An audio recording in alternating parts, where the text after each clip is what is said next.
Just found the comment. He commented on my 2024 raw mashup. Brother Josh. Hey brother, would you be able to teach me some lumber falling? So yep, this video's for you, my bro. Let's go. I asked the bro basic or advanced stuff, and he said advanced. So yeah, let's just chuck some tips in there and a few things I think will help. I don't know your current situation, whether you're cutting trees full time or whatever, but yeah, this video might help someone else as well. Right, first tree, brothers, we got a monster prune. Big prune, bigger than my bar. So first tip I'm gonna say with falling any tree is choosing the right cut, your cut method. Choose the right cut before you do anything. So I'm looking at this tree, it's pretty big, it's got a slight lean forward. So you got to weigh up, are you going to bore and release it, are you going to do conventional cut?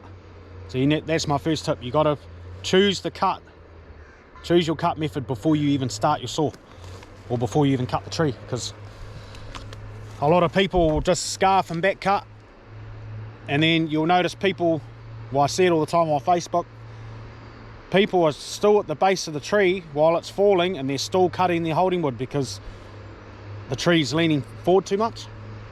So you gotta work out your cutting method. So this is borderline for me, just because it's such a nice prune. It's a 50-50.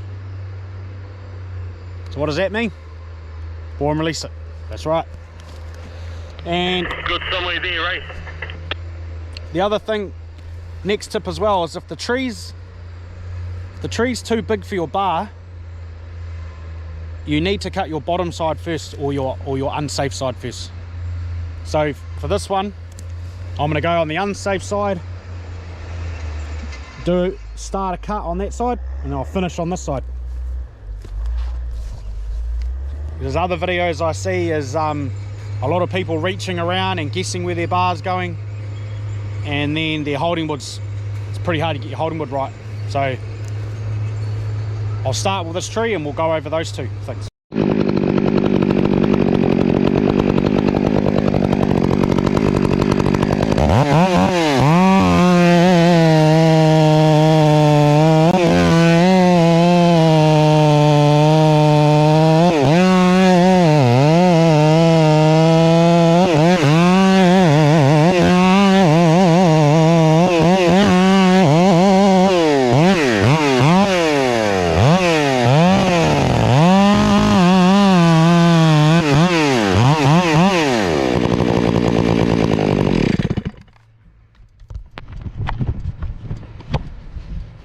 Next tip while we're actually in this spot. Now when you do your bottom cut, a lot of people will actually do the whole process, then to find underneath you've got your troughing or overcut. But what I do in this situation is, as soon as I start cutting, all I do is push this part of the bar back in towards the tree. So instead of going all the way around, I'll just kick this in and just see where it lines up with the bottom of this top cut. Because then I know before I go making all the cuts to have another go, like if I've got a big bit of troughing and I've got to fix it, what I'll do is before I go do all that work, I'll just kick this in and see if it matches up. Like if I'm this much higher, I'm not going to waste my time finishing the cut. I'm going to pull the saw out straight away, go lower, then I'll do it again. And over time, eventually you'll just be smacking them out in the first go. So that's just another little tip. One, it's good for production, and it's good for having just nicer stumps in general, without wasting bloody energy, gas, and all that stuff.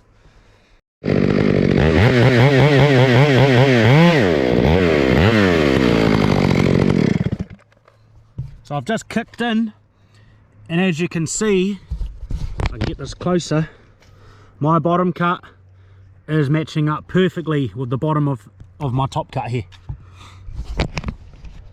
So it's just a quick little movement you can do.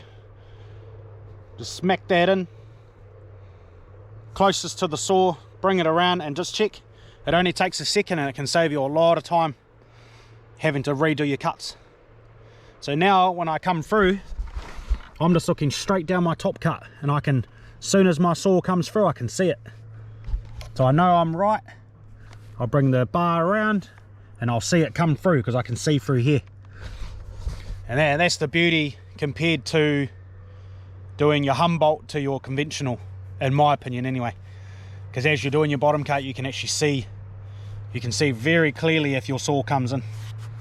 I'll pop this out and we'll keep going.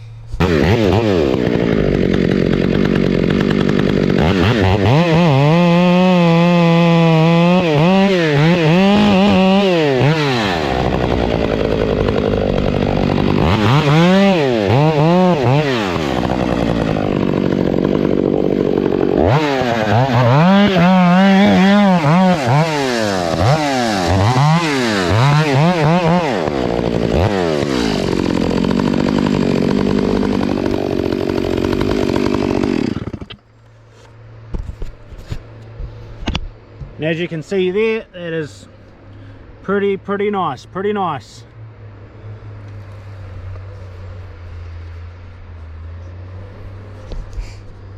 So now I'll put my wing cuts in, which they stop the tearing of the prune, so you're not wasting your valuable wood. It's really the only thing that's keeping this country logging at the moment is the 25% prune is roughly probably 50% of the market's money. So for a small portion of the tree, with the amount of money it makes, you don't want to be tearing none of it, especially in these hard times. So put your big wing cuts in, I'll take out the unsafe side of the tree and we'll finish on the safe side, and then we'll have a look.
So as you can see, I got no overcuts, got nice hinge. You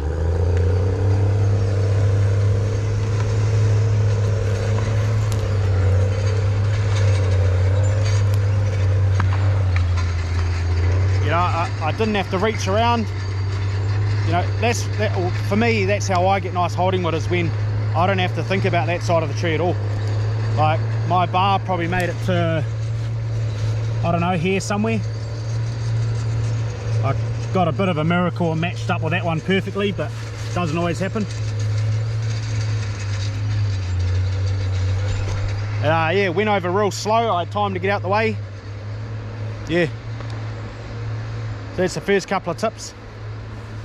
I better smash out a couple of tanks before I get in the shit.